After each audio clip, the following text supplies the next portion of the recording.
Dan ada juga tentera rejim ni yang tak tahu bahawa ada perkataan pasport ini sah digunakan di mana-mana negara kecuali Israel.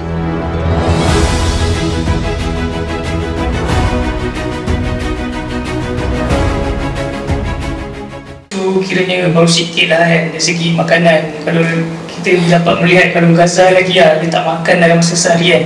So ni kira macam teaser korang kan, baru makan satu hari satu kali kan. So sepanjang pelayaran tu dari segi macam mana dia punya makanan tu memang halal memang dari segi makanan tu memang okey lah semua. Yang semua ada cabaran tak sebab korang dalam satu bot tu ada yang macam non-Muslim ke kan. So macam mana tu nak cater lah kira ni macam makanan dari segi makanan tu kan, sebab kemungkinan ada yang non-Muslim ni dia dibawa makanan yang tak halal kan, yang non-halal. Sebab dia jadi apa tukang masak kan dalam kapal kan.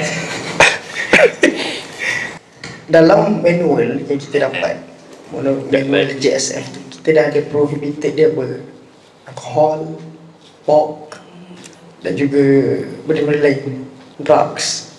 Kita tiga ni dah dapat dah. Tapi bila kita naik, sebenarnya memang betul bila kita nampak dalam tu buah, dalam tu memang pasta dan kekacang.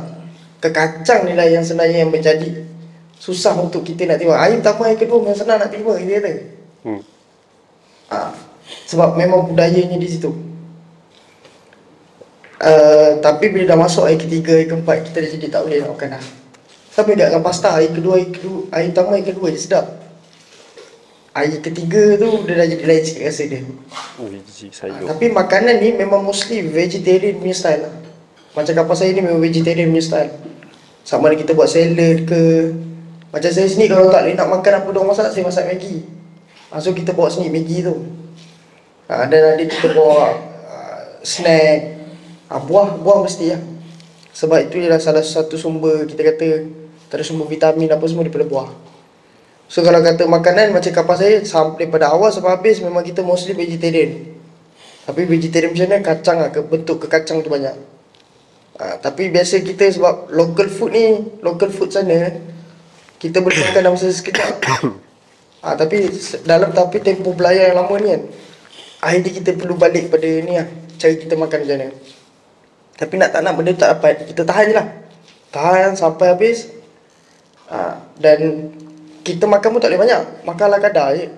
Sebab kalau kat sana kita pergi toilet dia pun merupakan satu cabaran sebenarnya. Sebab toilet dia sangat kecil. Dan kita pun rasa tak mampu kalau nak action nak pergi toilet sebab boat bergoyang. Kalau boat bergoyang, kita dalam toilet pun susah. Dan kita orang Islam, kita menggunakan air. Dan air tu perlu ditimba daripada laut bawa ke dalam toilet, baru kita boleh pakai. Dia dah jadi banyak prosedur dah kat situ. Jadi kenapa saya dengan Kai ni kadang kita makan sikit, kita makan apa sebab nak elakkan pergi toilet tu sebenarnya. Jadi apa yang kita makan just macam heavy meal tu sekali macam Kai kau. Sebab tu kalau makan banyak nanti dia nak mengulang toilet. Bila nak mengulang toilet susah. Sangat susah. Okay, dari segi side hygiene macam mana? Dari segi korang macam nak mandi ke, dia menggunakan air laut dah? Of course kita kena pakai laut. Macam fresh, saya daripada belayar 2 minggu tu saya 2 kali mandi. Kalau nak kata situlah. Sebab air laut ni salah satunya, contoh hari yang berlayar kita payah nak mandi. Sebab kalau kita timba susah kita nak naik. Tapi yang bila dia contoh berlampu atau apa baru kita mandi. Itu pun terjun dia ke bawah. Buka je bot tu terus terjun ke bawah. Tapi bila mandi air masin ni dia tak macam fresh water lah. Fresh water ni lain sikit rasa dia. Ni memang kita rasa macam kulit tu bergerak kita rasa. Tapi nak tak nak kita kena mandi dulu juga. Nak kena bersihkan juga. Nak kena bersihkan juga. Sabun je rasa tapi pakai laut. Dia rasa lain lah. Lepas tu kalau mungkin kain dia rasa lain pula kalau mandi air laut kan. Sama je. Sama. Tak ada beza. Okey, sepanjang korang berlayar ni kan, dari segi nak buat liputan untuk dihantar ke kita punya wakil GPM di Malaysia ni kan, dari segi coverage dia macam mana? Adakah dia sangat mencabar tak untuk buat video ke, untuk nak beritahu kat orang, untuk beritahu kat masyarakat antarabangsa tentang korang punya perjuangan ni kan, sepanjang berada di laut ni. Cuba share sikit dia punya cabaran ni macam mana. Nak buat video dah, korang kapal pun lain-lain kan. Okey lah, dekat dapur ni kita orang memang ada daripada organisasi, orang memang sediakan studying. Satu untuk CCTV dan satu lagi adalah untuk update dekat social media.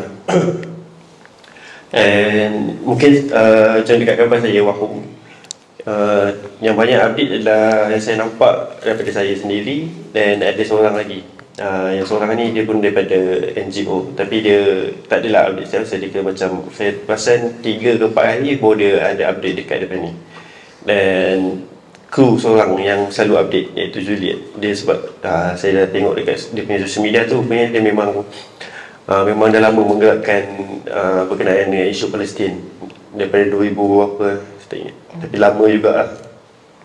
So kira kita orang macam dia dah selalu update. And untuk dari segi coverage untuk buat video apa semua tu bergantung. Cuma macam saya awal 2 hari tu dia agak pening, dan sebab mungkin sebab makan ubat mabuk yang kuat sangat. Duduk dalam bot ni boleh ada kata ada nurse ataupun doktor lah. So tunjuk kat dia pun dia kata, oh yang ubat yang saya bawa ni terlalu kuat, dia tak sarankan ambil yang tu. So dia bagi ubat, lepas keesokan harinya dia bagi ubat lain lah, ubat yang memang disediakan. Sebab ubat yang saya makan tu, kalau makan dia punya efek mengantuk tu memang waktu dekat saya itu dia boleh 2 hari ke 3 hari ke kira efek mengantuk tu masih ada. So memang awal tu saya tak ada lah buat video sangat apa semua, tapi bila dah okey balik, then nak kena charge phone dulu, sebab dah 2-3 hari tak charge phone, bateri pun tak ada. So charge phone lepas dah penuh baru dapat buat video apa semua. Tapi itu pun bergantung juga pada keadaan. Ada masa bila ombak tak apa sesuai, nak buat video dekat luar macam tak apa okey. Dan nak buat video dekat dalam kabin ni dia agak terhad sikit lah, sebab ada seperti itu maklum kan, orang apa Eropah maksudnya apa semua ni, diorang jenis yang berpakaian agak terbuka sikit. So macam tak apa-apa sesuai lah. Even saya dah mengelak ke sana sikit pun akan ternampak dekat diorang termasuk dalam video. So macam tak apa-apa proper lah. So mungkin Presiden ni suruh beza sikit macam mana kalau dia boleh kongsikan. Buat video muka saya buat video. Okey. Sebenarnya saya tak kerti, jujurnya saya tak kerti nak buat video-video ni dekat ni. Sebelum saya pergi, media dah panggil saya buat brief khas. Dia cakap, kau buat macam ni, kau buat macam ni, kau buat macam ni, kau buat macam ni. Okey. Terganggu je lah. Sampai sana tu jadi lain pula. Kebetulan bot tak sama. Kalau bot sama tak boleh rekod dia boleh cakap. Bot tak boleh kita kena buat seorang. Menjenuh lah tangan saya. Macam ni macam mana tengok balik okey ke tak. Sampai orang kapal tengok kau ni berhenti pakai telefon ke tak ni. Dia kata macam tu. So dalam tu ada jurnalis. Kapal saya ni ada jurnalis. Dia kata jurnalis ni dia hebat lah dengan benda macam ni semua. So dia tengok. Tapi kita belajar lah. Sebab dia belajar tu sebab dipaksa. Bila dia dipaksa tu baru boleh buat. Kena paksa juga. Push lah, kena push. Sebab media akan tanya, hari ni update apa. Management pun akan tanya, hari ni update apa. So nak tak nak itu. Tapi kalau nak update selalu pun, sebab dia berlayar tu, kadang-kadang tak ada benda pun sehari tu. Tadi kadang kita tunggu 1, 2, 3, okey ada benda baru cerita. Jadi cabaran untuk saya, selain daripada memaklumkan, adalah nak membuat video. Jadilah kepala begini ke, terteleng macam ni ke, terbaring ke. Yang penting saya hantar kat media proses keluar video. Settle. Itulah. Tapi saya terima kasih kepada tim media Asril, Rahman, Jannah ada bagi guideline. Nak buat macam mana, apa perlu cakap. Walaupun ada benda yang saya tak boleh fulfill, tapi saya bagi jugalah. Saya kata. Itu saja. Tanggungjawab perlu diteruskan. Perlu diteruskan. So dari segi faktor cuaca kan di sepanjang belayar tu, adakah ada hujan-hujan ke ataupun angin kencang ke sepanjang korang pelayaran tu yang boleh membuatkan efek korang untuk update pasal berkenaan dengan social media? Adakah itu memberi kesan lah kerana faktor cuaca kan, sebab yelah tengah-tengah laut kan, angin kencang kan, tiba-tiba hujan pula kan. Adakah itu memberi kesan kepada korang untuk nak publish video-video daily korang ke? Sebenarnya kita bersyukur sebab dalam pun kita dibekalkan dengan Starlink. Kita ada panel solar Starlink untuk dapat coverage. So kalau kita tengok dekat sini, kita ni melalui jalan ni, lautan Mediterranean ni angin dia sejuk, walaupun pada waktu tu musim dia panas. So kita melalui ke sini, kita ke Crete ni, kita berlabuh di sini sebelum kita nak ke sini. Kat sini ni angin dia memang sejuk, walaupun kita sepanas cuaca. Tetapi ada satu masa kalau kita berdasarkan, kita ni selain kita belajar, walaupun kita kru, kita kena tahu apps yang digunakan oleh kapten. Contohnya Windy, Garmin dengan Marine Tracker dengan GSF ni tracker 4 ni. Windy tu penting sebab kita nak tengok arah angin ke mana. Sebab tu kita pakai port layar tu. Daripada Windy kita boleh tengok ombak juga tinggi mana. Ada beberapa malam tu ombak dia setinggi 3 meter. Kapal tu memang rasa macam ni. Tapi 3 meter ni saya tak nampak ombak dia sebab saya dah collab teruk dekat bawah. Mabuk habis, pitam. So dalam yang bila esok kita dengar orang kata, ombak 3 meter semalam. 3 meter macam mana? Aku pun dah tak tahu dah waktu tu. Macam tu lah kita fikir. So jadinya saya nampak berdasarkan kepada laluan ni, memang apps tu bantu untuk kita tengok arah angin apa semua. Sebab tu cuaca main peranan. Walaupun dia tak hujan apa, tapi kita nampak kadang-kadang angin ni kuat, kadang angin dia kat arah ni, kadang itu cabaran kapal layar. Kalau kita nak kaitkan dengan cabaran kapal layar tu, itulah arah angin ni macam mana. Mungkin kalau kait dia nampak sudut berbeza juga. Sama je. Sama. Ada beza. Kalau pelayaran, Sepanjang pelayaran sama. membuat pelayaran kan, menuju ke Greece Menuju ke sini. Gaza. Menuju Gaza.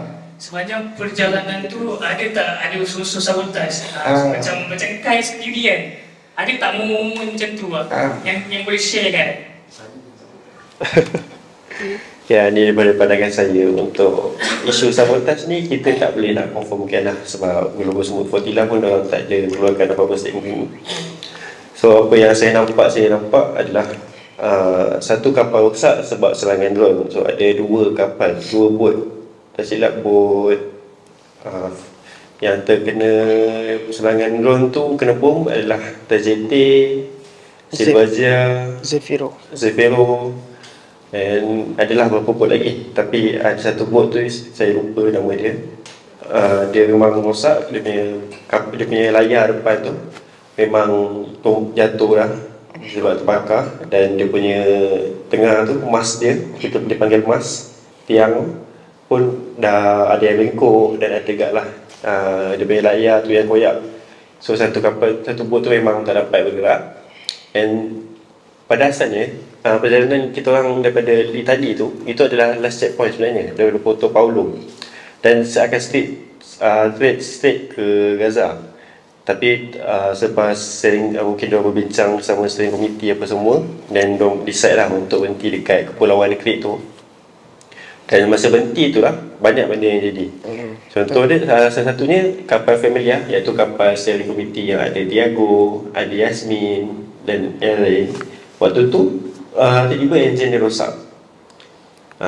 Yang tu tak tahulah, so terpaksa ditunda ke perairan Crete tu sebab dah tu diorang belum sampai lagi.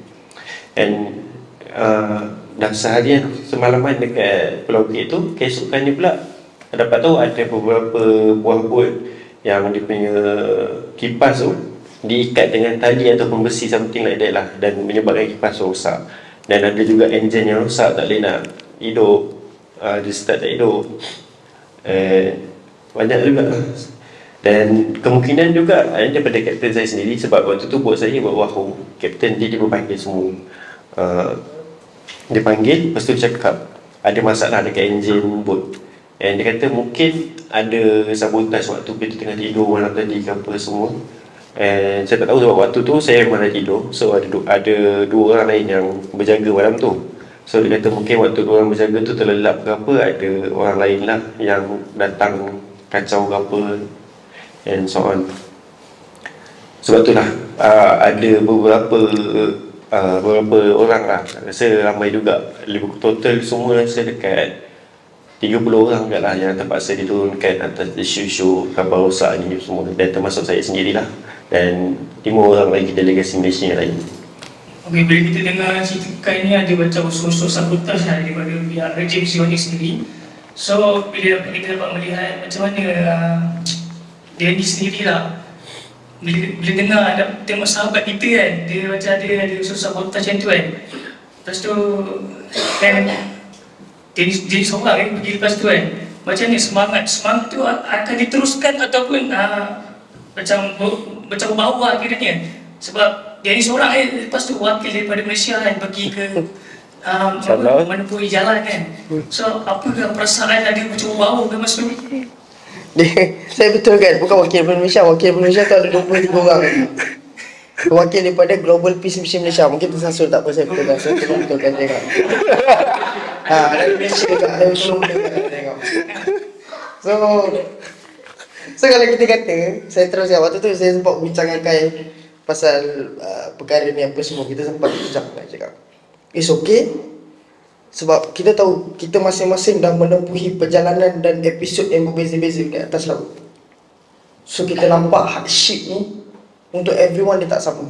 Hardship Sepanyol tak sama dengan hardship Itali. Hardship Itali tak sama dengan hardship Tunisia. Hardship Tunisia tak sama dengan hardship yang dialami di Greece. Mereka ada episod dan bab-bab yang beza-beza dalam menentukan kesusahan dan apa yang dialami di atas laut. So jadinya bila dekat sini kita nampak kawan-kawan kita yang dah ambil keputusan untuk berundur. Kita tak kata kita kata pasal macam Kai, keputusan yang terpaksa dibuat, terpaksa disebabkan restructure. Itu yang berlakunya benda ni. Yang baru tahu yang berundur disebabkan ada restructuring. Mereka panggil, orang-orang kata pengunduran apa semua. Tapi peristiwa ni lah, dia katakan peristiwa ni restructuring apa semua yang macam dialami oleh Karen, yang dikatakan kapal ada berlakunya unsur sabotaj. Yang ni benda kita tak minta. Ini benda kita tak minta. Dia berlaku di luar kawalan kita. Jadi kita tak boleh menyalahkan kawan-kawan kita sebab mereka tak minta benda tu. Kita katakan yang kata sebab nak kaitkan dengan perkataan yang pada pandangan dia ada unsur sabotaj. Kita tak boleh. Ini benda di luar kawalan, kita katakan. Ini benda yang memang di luar kawalan. So jadinya disebabkan benda ni kita kata tak apa, aku teruskan cakap. Saya cakap dengan dia, tak apa, aku teruskan. Apa-apa yang berlaku dekat kau, tak apa. Janji kita dua dah merentasi lautan ni. It's okay. Untuk kalau misal kata wakil daripada seorang pergi, it's okay. Kita pergi saja. Macam tu, tak ada masalah. Cakap. Sebab kita memang dah alami segala apa atas tu yang berbeza-beza, kita katakan. Dan ada benda yang dalam kawalan kita, ada benda di luar kawalan kita. Sebab tu kita kena faham. Kalau orang cakap apa saja jadi macam ni, apa saja jadi macam ni, kadang-kadang benda kita tak minta, benda tu datang. Dan kita nak kena tahu apa hikmah di sebalik kejadian tu sebenarnya. Macam tu lah. Jadinya kalau nak pukul rata kenapa orang ni, tak boleh. Saya cakap tak boleh. Sebab masing-masing ada rasa benda yang berbeza-beza. Kapal pun tak sama, maknanya keadaan tak sama. Tahu pun sendiri. Dan apa yang kita alami tu kita sendiri tahu. Macam tu cakap. Kira benda macam ni tak mematahkan semangat Dennis lah. Takkan mematahkan semangat kita. Masih boleh teruskan lagi. Sebab pergi berdua pun dah bersemangat. Kalau seorang tak ada pun it's okay, sebab dia akan support daripada belakang kita. Dia akan support daripada belakang. Sebab kita memang tahu kita pergi berdua, kita berdua pergi. Macam tu. Okay, dari segi Ustaz Dennis kan dia meneruskan dia punya pelayaran dia. So Kai kan dah stop kan.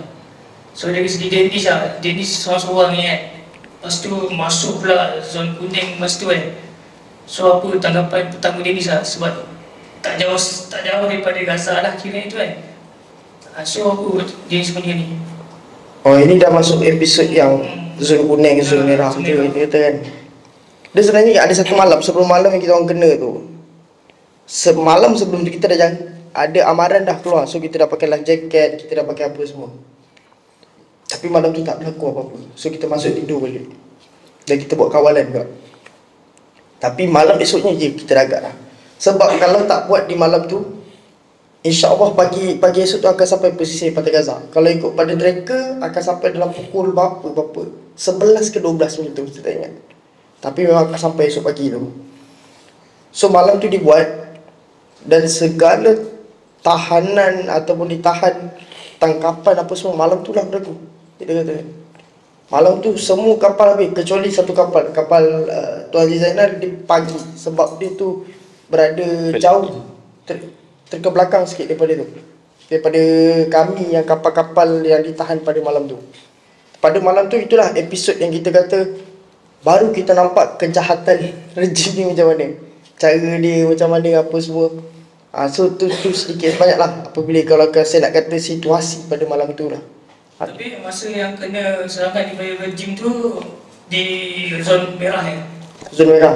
So persediaan ini macam mana? Masa yang dah tahu ke rejim tu nak datang ke, ataupun macam memang dah prepare siap-siap lah kiranya? Pada waktu senja, saya ingat waktu senja kita dah dapat amaran, so dia jaga. Kapal-kapal waktu tu kapal saya tu terkebelakang sikit, kapal-kapal ini kat depan.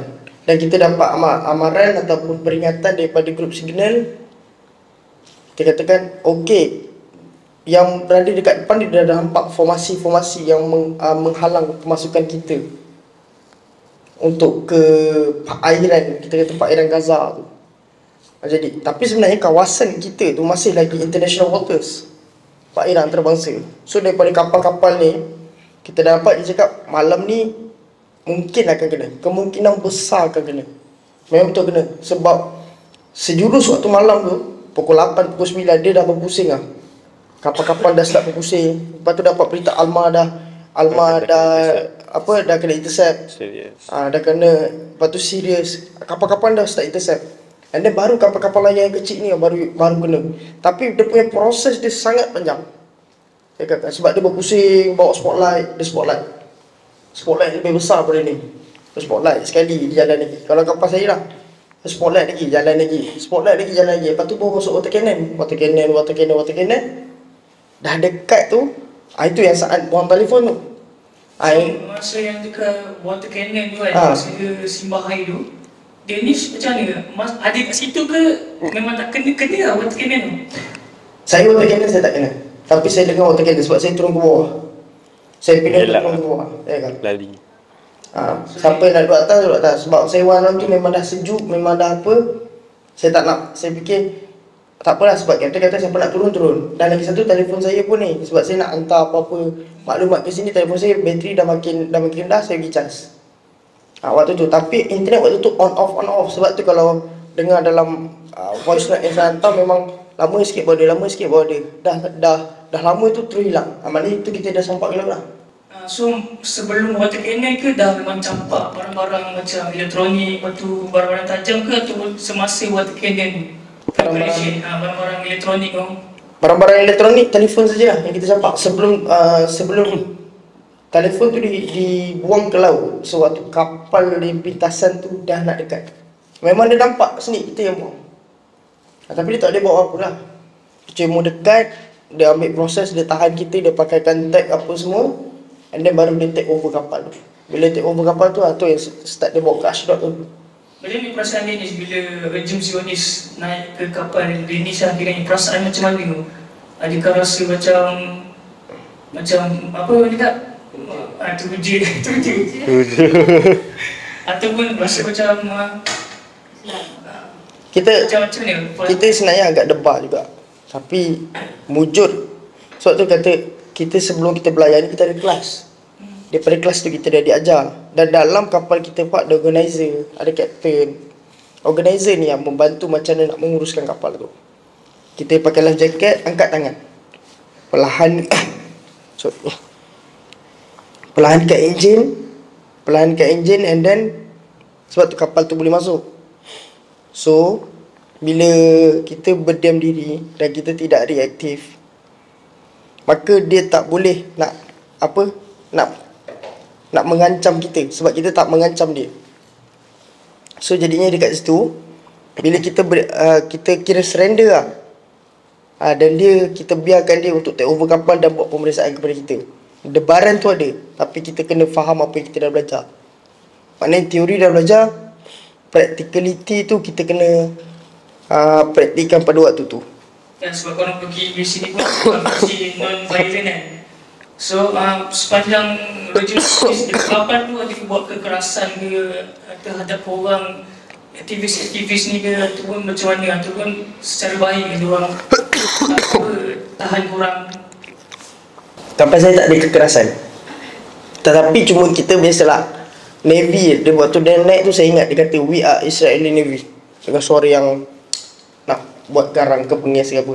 Tapi segala prosedur tu dijalankan dengan baik. Sebab kita tak memberi ancaman pada mereka. Mereka nampak kita tak memberi ancaman pada mereka. Sebab kita tidak reaktif, kita tidak responsif, kita statik. 3 ni. So bila benda ni berlaku, kita melancarkan proses mereka untuk buat pemeriksaan dan selebihnya kita dibiarkan sajalah. Lepas siap pemeriksaan, kita dibiarkan di ruangan yang bawah dan mereka take over and then tak berlaku apa-apa pun. Itu bagi kapal saya. Sebab kita semua solid pada satu praktikal yang di mana jangan berlaku ataupun membuat sesuatu yang boleh mengancam respon askar-askar. Macam tu lah. Kita dah tak nak layan dah. Kalau nak buat apa, buat je lah macam tu. So kita jadi kita lepas beberapa proses. Dan ada juga tentera rejim ni yang tak tahu bahawa ada perkataan pasport ini sah digunakan di mana-mana negara kecuali Israel. Ada juga yang tak tahu benda tu rupanya. So apa first impression rejim Zionis bila tengok pasport kita kan yang ada kecuali Israel tu? Askar yang mengiring saya ke dalam ni, dia tak tahu benda tu. Sampai kat polis dalam tu, baru polis tu tunjuk dia, orang ni mana boleh ada kat sini, sebab pasport dia tak sah kat sini. Baru dia tahu kat situ.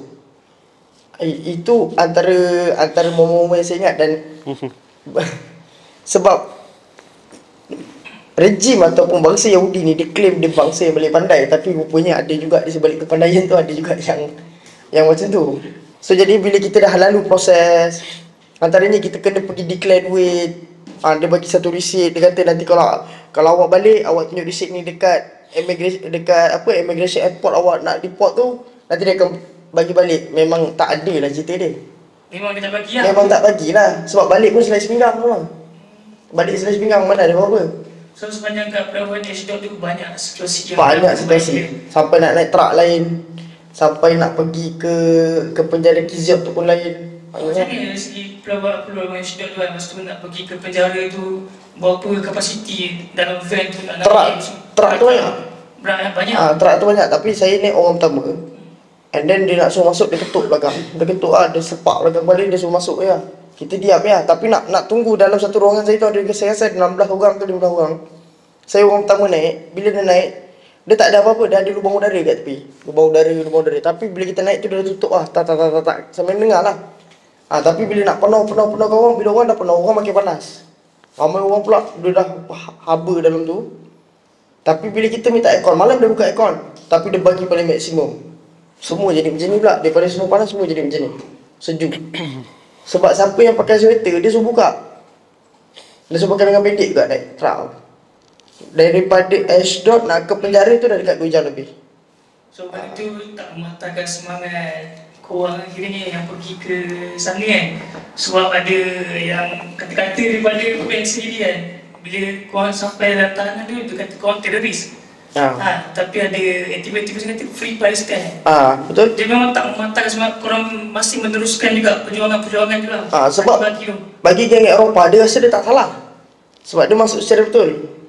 Dan berlaku dalam international water. Macam kita Malaysia, kita berterima kasih pada Sentra juga. Sebab dia menasihati kita.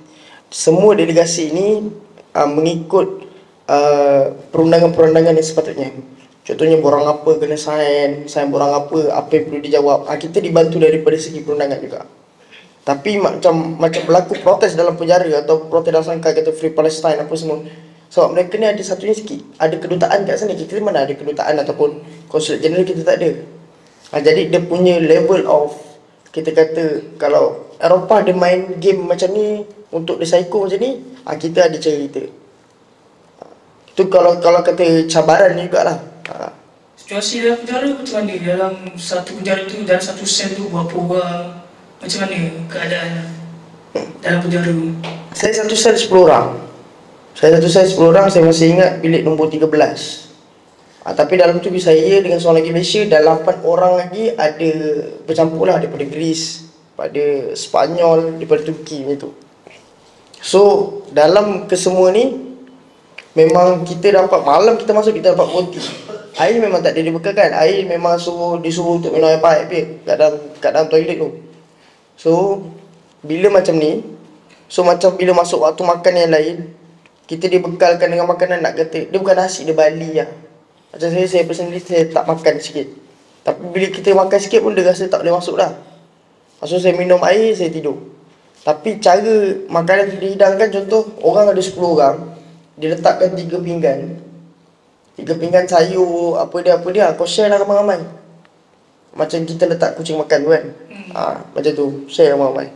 Macam tu lah kekejaman ni Dia bukan kekejaman, dia kata sifat peri kemanusiaan tu memang tak ada lah. Ya. Hak untuk dapat ubat pun dinafikan dalam penjara. Ada yang kena asma, ada yang minta dia pun tak ada dapat doktor. Dia ibu jadi patah kan? Ibu jadi patah. Kan?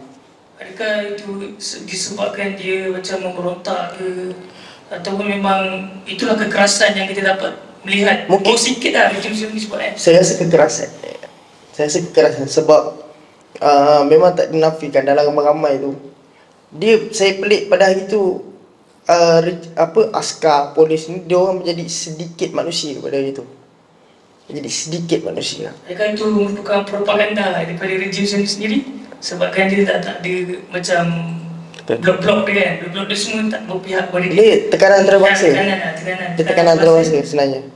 Sebab dalam tu ada warga negara Amerika, ada warga negara Perancis, ada warga negara UK, ada daripada Jerman, rakyat daripada negara sekutu dia. Sebab tu dia berlaku tekanan tu sebenarnya. So sepanjang berada di penjara tu, macam mana prosedur dia, macam mana agaknya? Prosedur sepanjang dalam penjara tu? Tak ada, kita duduk biasa je lah. Duduk biasa je. Disuruh pindah ke sel lain, kita pindah. Disuruh sayang-borang, kita pindah. Yang paling best malam tu, tribunal tu berlaku di sini, di dalam penjara. Dia tak berlaku di mahkamah. So hakim datang penjara, bicara ke dalam tu, awak nak balik, kita jawab ya.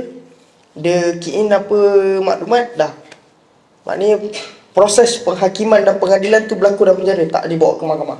So dia punya prosedur tu, lepas prosedur tu terus dia deport lah akhirnya? Tak, tu malam tu dah ada beberapa jam lagi yang kita kena tunggu. Sebab kami ni keluar hari Sabtu pagi, baru kami ni keluar. So kesunahan memang lepas keluar penjara tu memang terus deport lah pergi ke Turki? Terus deport ke Turki, and then lepas di Turki baru balik ke Malaysia. Ada tak momen yang kau boleh share sikit sepanjang penjara tu yang boleh beritahu dekat orang ramai ke, yang boleh orang cakap menyentuh perasaan lah? Saya rasa kalau ni bukan cerita daripada saya cuma menceritakan apa yang diceritakan oleh kawan-kawan saya. Salah satunya ada yang masuk Islam, salah satunya ada yang belajar semayang, dan kita katakan bahawa kekejaman ni selama ni, yang kita tengok kat TV, kita tengok dekat media, bila saya pergi, saya rasa sendiri lah benda tu. Kita nampak kekejaman tu berlaku. Macam tu lah. So dari segi Khairis sendiri, apakah momen sepanjang pelayaran yang macam tersentuh hati diri Khairi boleh share? Momen mungkin saya boleh cakap dari segi objektif misi ni lah kot. So objektif yang macam dia cakap tadi, objektif misi ni adalah untuk break the silence, break the siege. So waktu je saya tu dekat Crete tu, Kepulauan Crete, dan saya telah dibawa dekat satu bandar, iaitu apa nama bandar tu, Heraklion. Sesampainya di sana, tempat yang kami menginap tu adalah tempat kumpulan yang menyokong Palestin. Dan waktu je diorang tahu yang kita orang ni daripada GSF, Global Support for Tila, so diorang dah minta kita orang untuk bagi ucapan. Sebab malam esoknya ada satu himpunan Palestin dekat Heraklion tu lah. So diorang minta kita orang, ada saya, Ustaz Rahim, Nadia daripada Irish, ada Yüksel daripada Turki, dan ada Thomas. Thomas saya ingat daripada mana.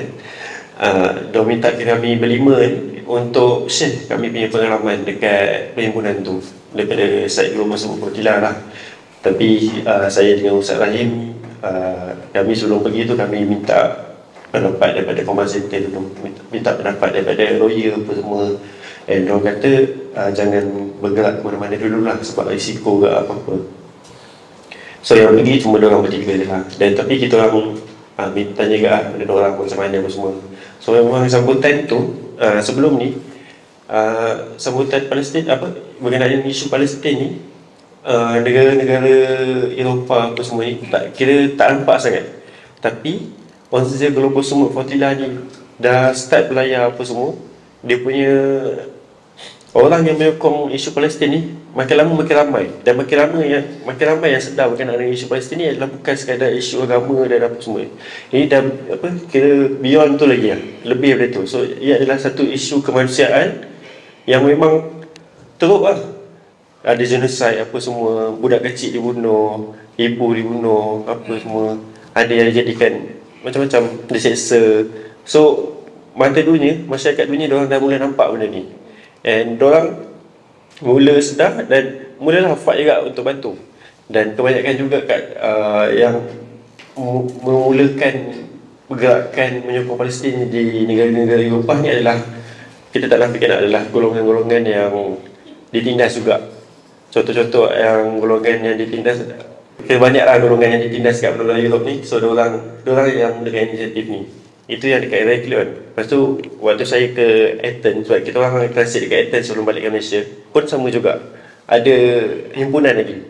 So boleh kata waktu saya balik tu ada lebih kurang 3 ke 4 himpunan sepanjang dalam 5 hari saya dekat Greece. Kira ada 2 dekat Heraklion dan ada dalam 2 ke 3 dekat Athens. So kira macam saya rasa macam wow lah. Dia macam satu hari ada satu himpunan, dan mostly semua 3 tu kira memang himpunan Palestin. Satu tu sebenarnya dia ada himpunan mogok daripada pekerja dekat Greece. Dia mogok pasal isu apa saya tak ingat tu. Dan ada juga orang selitkan juga berkaitan dengan Palestin.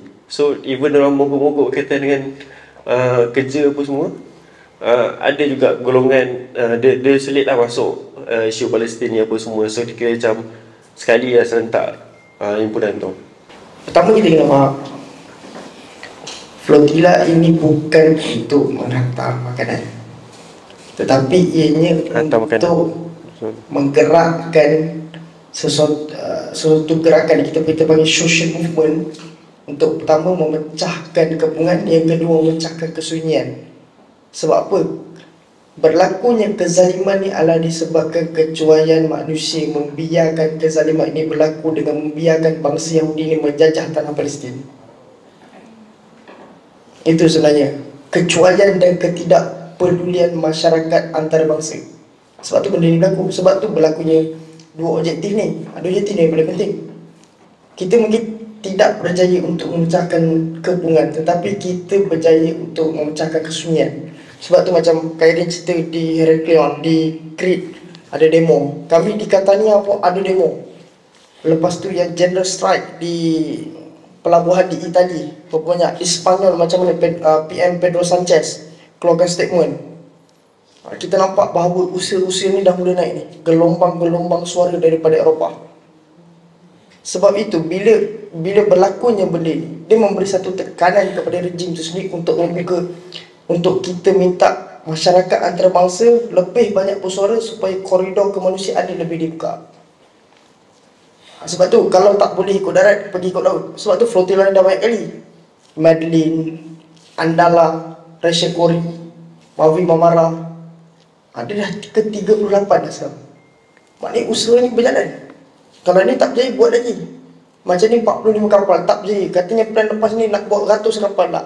Kalau 100 tak berjaya, nak buat 1000 kapal lah. Kita push supaya objektif yang pertama tu pada akhirnya akan berjaya. Dan dia banyak lagi perkara yang kita lihat daripada aspek 20 perkara ceasefire ni, dan macam mana benda ni dibawa ke ke peringkat UNGA. Itu banyak lagi perkara yang kita kena nampak. Itu dah masuk dalam aspek kemanusiaan. Kalau kita katakan macam mana kemanusiaan ni terletak dalam bidang geopolitik, itu dalam perkara yang berbeza. Tapi dua perkara ni dulu. Tapi satu yang positif adalah dunia dah buka mata. Dia kata-kata. Sebab tu kita walaupun tak masuk, tetapi dunia ni dah nampak, inilah atrocity, ini kezaliman, ini kejahatan, ini apa semua. Okey, pada akhirnya pelayaran kami ni dah berakhir, tapi suara dan perjuangan tu kena harus lebih lantang. Dan macam Greta cakap, bila dia keluar daripada penjara dan ditemu bual, dia kata we are not heroes. Kita bukan hero. We just do the bare minimum saja. Jadi perjuangan ni perlu diteruskan, kerana perjuangan ni bukan kemenangan dalam satu hari, dia dibina momentum tu juga. Jadi dekat sini kita dapat pengajaran bahawa semua yang pakai baju merah ni, ianya bukanlah wira sebenarnya. Dan saya secara peribadi tak suka dan tak minta diraikan. Tetapi kita balik dengan satu tanggungjawab yang besar. Bab kata seorang tokoh yang bernama Peter Parker dengan kuasa yang besar menjadi satu tanggungjawab yang besar. Pakcik dia, Pakcik yang itu, pakcik daripada Peter Parker yang cakap. So jadinya baliknya kami di sini sebenarnya membawa satu tanggungjawab besar, kena teruskan advocacy kita tentang ni, dan juga seterusnya membantu gerak kerja GPM yang seterusnya. Macam mana apa yang kita GPM dah membantu kita di sini, dan macam mana kita nak membantu GPM pula. Terima kasih GPM. Dan lagi satu, kalau anda semua nak beli topi, tadi kita ada lambang ni dan warna hitam, dan di depan kita ada peta Palestin. Yang ni berharga RM25 untuk anda semua. Kalau anda nak beli, kita tengok dengan cantik. Saya pakai pun nampak cantik tadi. Saya rasa tak handsome, bila saya pakai nampak handsome. So memang kalau muka nak berubah, boleh beli topi ni, tak ada masalah. Terima kasih banyak.